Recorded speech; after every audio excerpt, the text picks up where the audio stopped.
Magandang hapon sa inyong lahat. Ito po si Herbert Curia, author, promoter ng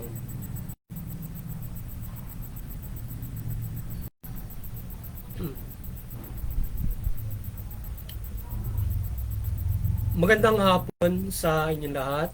Ito po si Herbert Curia, author, promoter ng The Critics Promotion. Ang ating boses at konstruktibong kritisismo, opinyon, komentaryo at konsultasyon sa ligong ito. Kakibat ang ating pananalig sa ating banal na Panginoon Diyos, banal na Panginoon sa Kristo at gabay ng kaliwanagan ni Banal Santa Maria, ay hindi sa issue ng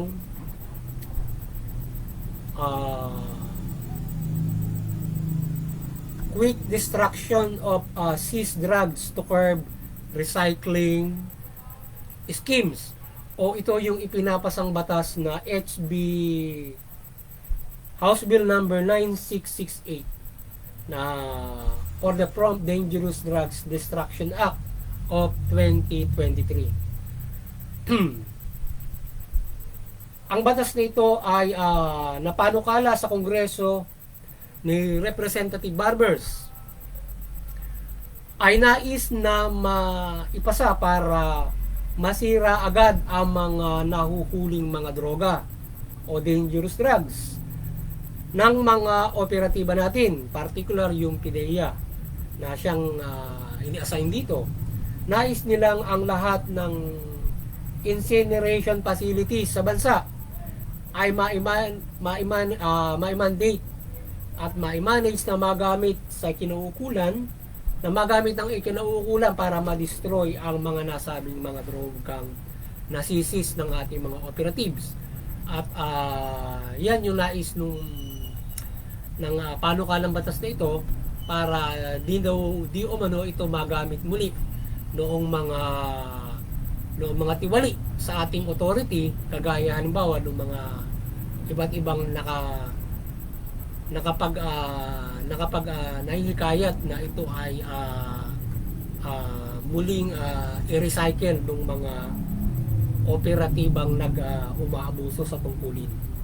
Kailangan di umano na masira agad ang droga upang maiwasan ang recycling at pagbabawas dito at pagbenta muli nito sa komunidad ng sino mang aabuso sa tungkulin sa paghuli ng droga. At PIDEA ang siyang supervisory sa pagsira nito, at siya magtatalaga ng mga incineration facilities sa pamamagitan ng court order, ay saka lamang ito sisirain. So yun. So bali yung PIDEA, siya yung supervisory na itinatalaga dito sa batas na ito para sumira ng mga drogang masisis out ng ating pamahalaan. At with the court order, siyempre. So kapag binigyan na yung court order, saka nila sisirain. At nais nila na ito ay madalian nga agad na masira, at hindi yung tatagal pa doon sa mga halimbawa stock room ng ating mga doon sa pinagtataguan ng ating mga operatiba, para ito ay habang nililitis ay ebidensya. So siguro yung ating siyempre dapat yan ay anaisin na dito sa batas na ito ay masira agad. So dapat yung korte tatalima agad yan para sirain agad dito ng ating mga operatives. So ngayon, ang The Critics Promotions at People's Anti-Crime Promotions ay mariing sumusuporta sa mabuting pamamahala, patas ng hustisya at karapatang pantao. At issue ito ng pagpasa ng batas na ito for immediate destructions of drugs seized and confiscated, para hindi na ito maibalik pa sa pagbibenta, ay dapat na maipasa ang batas na ito upang sa gayon ay hindi na ito maninja caps pa o sino mang authority na aabuso sa mga huling droga na kanilang nakawin ito o dugasin at ibenta muli, kagaya din ng issue ng malakihan droga na binabawasan. So yun. So maraming mga issue ng mga anomalies diyan sa drugs na kapag nahuli, babawasan, ibebenta ng mga ninja caps, o halimbawa kagaya ng ninja caps, at naipabalita noon na parang nakasuhan, at mga ilang operatives din sa PNP na dinekwat yung droga, binawasan nila. So yun. So dapat syempre mas maganda nga na ma-distract agad dyan. Para with the court order, syempre kinakailangan accountable ng court yan bago mo yan magsilbing ebidensya, at hindi po pwedeng masirain lang syempre ng operatiba yan, na kung saan kapag sinira lang basta-basta ng operatiba yan, mawawalan lang ng ebidensya. Syempre kailangan syempre may court order yan para bago sirain ng PIDEA. Syempre hindi basta sisirain ng PIDEA without the court order, kasi syempre i-accounted nila yan at syempre may proper documentation. So sa issue ng pag-supervise ng destruction ng seized drugs ay siguro dapat ay mayroong iba't ibang mga ahensya ito, DILG, opisyal ng PNP, at syempre yung korte nakasama nila magde-destruct ng mga ito, at dapat gawin ito with video, etc. Iba't ibang kaukulang dokumento habang ito ay sinisira with proper documentation. Syempre kumpleto, dahil sa baka pagdating ng litisan baka nasira na yung droga ay papalabasin na nasira na pero wala namang proper documentation. So yun, ma-discharge yung mga nahulihan na malalakihan mga droga. So we hope ay magabayan ang ating pamahalaan mula Kongreso at Senado at PIDEA DILG na magpaira ng patas na pagsugpo ng droga at ang karapatang pantao ay laging sundin ng ating operatiba at nang maiwasan ang pang-aabuso ng sino mang pinag-iinan ng suspect in drug trafficking. So yun, dapat pair yung pag-after natin in drugs, lalo na yung suporta ng ng ating media. So maging pair sila at hindi basta sila nagkukuro-kuro, nagbabalita o magbibigay ng mga blind o mga oral defamations. So dapat ay may so dapat yung kanilang ibabalita may proper public documentation para may sa publiko. Hindi po pwedeng nagsasa publiko basta-basta ng suspect o noong sino man na pag-iinalaan. So dapat dapat ay yung mga naka-public document na yung mga suspect o yung mga dapat na isiwalat sa publiko, at hindi basta pwedeng magbigay ng mga pahayag na kung ito ay mga siyete lamang o mga chismis, mga walang basehan. So dapat maging fair yung ating PNP at hindi maulit yung mga sinasabing aligasyon na mayroong pang abuso in drugs. So yun ang mahirap doon, na dahil maraming umuugong pala at hanggang ang kaso pa na mayroong drug abuse na abuso ng pamahalaan, inaabuso nila yung mga tao na maaaring sila ay drug pusher, drug user, or drug lords na napagbibintangan pero hindi naman. So at ang maiwasan sana yung taniman nila ng mga droga yung sino man, ihulid up nila. So iwasan sana ng or mas masaklap ay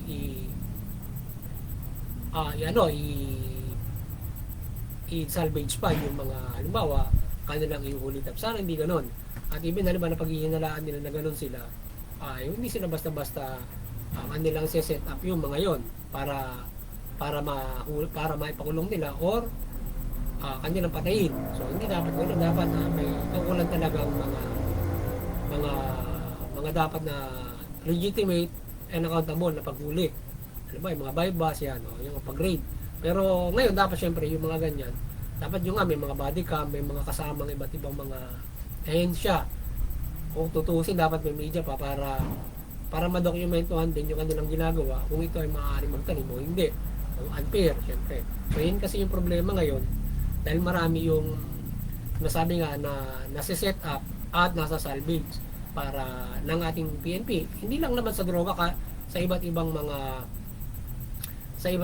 kaso, mga krimen na maraming nasa-set up na uhulid up. Pinagkakaperahan yung iba, sinasalvage. Iba para lang makasuhan yung kanilang gusto talaga na sa tingin nila yun na mayroong kasalanan pero wala naman silang ebidensya o patunay. So ngayon siniset up nila para patayin nila or para makulong. So kagaya halimbawa yung nangyayari sa mga red tagging, yung red tagging ng halimbawa sa mga CPP and PNDF na ang ginagawa nila, red tag nila, pinalalabas nila ng mga NPA armado, tinatanaman nila tinataniman nila ng baril or pampasabog para lifetime o makulong ng lifetime. Ibig sabihin, unbailable kapag may mga pampasabog. So ngayon ay yun ang problema kapag gumawa ng ganyan. So sana yung ating PNP, paliwanagan kayo ng ating Panginoon Diyos ng Secretary, maging accountable in aftering suspect o aftering criminals na hindi kayo aabuso. So iwasan yung yung set up, frame up, pangungutong, yung hold up o abuse nga. So make it legitimate and talagang accountable.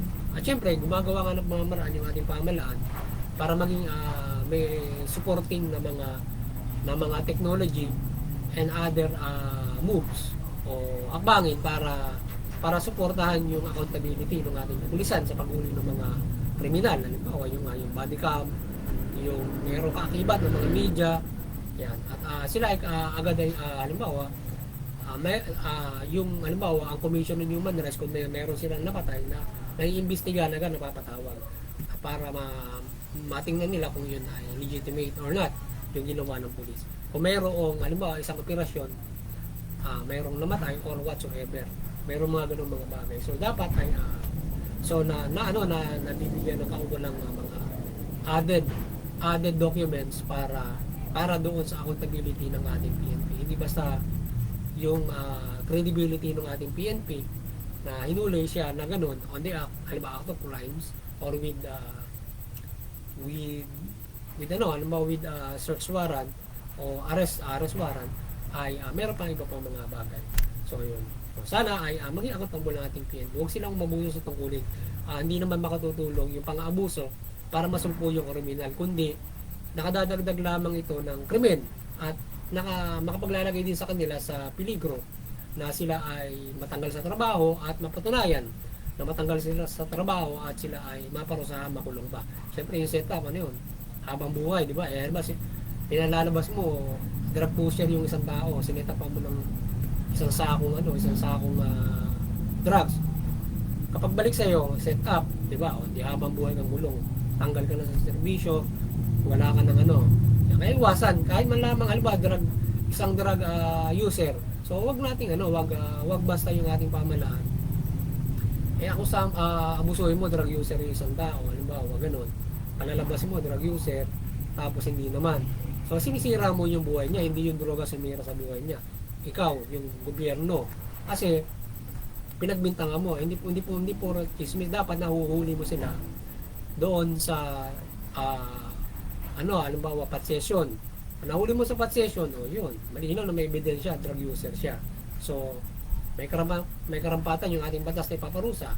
Maaari mapagbigyan, ikulong ng 6 na buwan or i-rehabilitate, first offense o second offense, or else yung ating mga ginagawa ng pamahalaan, may imbada o sa barangay, doon na lang sila nire-rehabilitate kung sila ay nahulihan ng droga o sila ay gumagamit ng droga, mga ganun, para sila ay magbago, para mapagbago sila through that sa pamamagitan ng mga ganung mga bagay.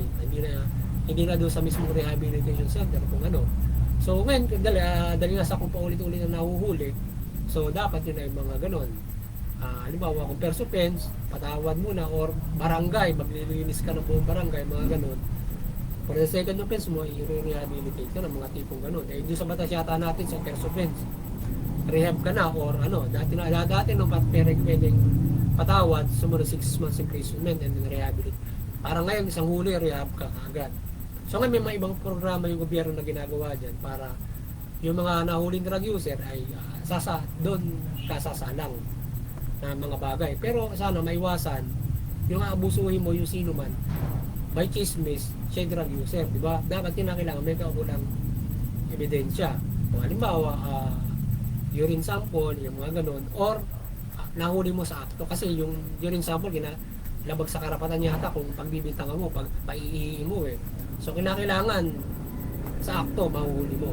So dapat ganun ang proseso, hindi hinala lang na sila ay nagdodroga. So sa tingin mo drug addict yung isang tao, tingnan mo kung kailan magpapat session. Pag nahuli mo sa pasensya, yun. Siyempre, ganun ang antabayanan mo. Eh. Paano mo antabayanan yan, di ba? So, ganun lang kasimple yun. Para sila ay kung paano ang legal na sila ay mahuli mo sa akto na ganun.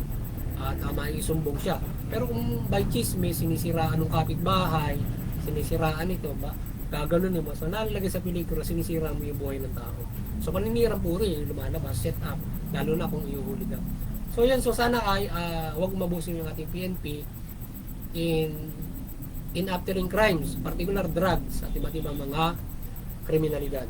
So, make it accountable. Hindi makatutulong yung pang-abuso para lamang na masumpo natin yung kriminalidad. So, ang kinakailangan, iba yung pagsisikap, sakripisyo, para ma-implement yung mabuting proseso in aftering criminal at mapanagot sila sa batas or mapagbago sila. So muli, ang kaliwanagan ni Mother Mary ay magliwanag sa lahat mula pamahalaan at mga Pilipino at talimain ng mabuting balita. At ang pamahalaan ay mamahala ng mabuti at matuwid at patas, at ang mga Pilipino ay ang mamayan ay sumunod sa pamahalaan at nang hiniral ang kapayapaan, kayusan at maging maunlad ang ating bansang ito. So yun, maliwanagan ni Banal Santa Maria ang lahat mula pamahalaan, ang ating mga mamamayan Pilipino. Tanimaan yung mabuting balita na makapamahala ng mabuti yung mga nasa pamahalaan. Matugon nyo yung pangailangan ng mga tao, mga karapatan, patas ng justisya na papairan, kayusan sa pamamagitan ng mabuting pamamahala. Yung mamamayan, huwag mo lumabag sa batas. Magkapit niya ni Banal Santa Maria ng mabuting balita, mamuhay ng mabuti, matuwid. Huwag lumabag sa batas, sabi magkakaroon tayo ng kaayusan. Maiwasan yung krimen na gumagawa ng kaguluhan at pagsupil sa inyo na magdudulot din ng gulo upang magkaroon ng kaayusan.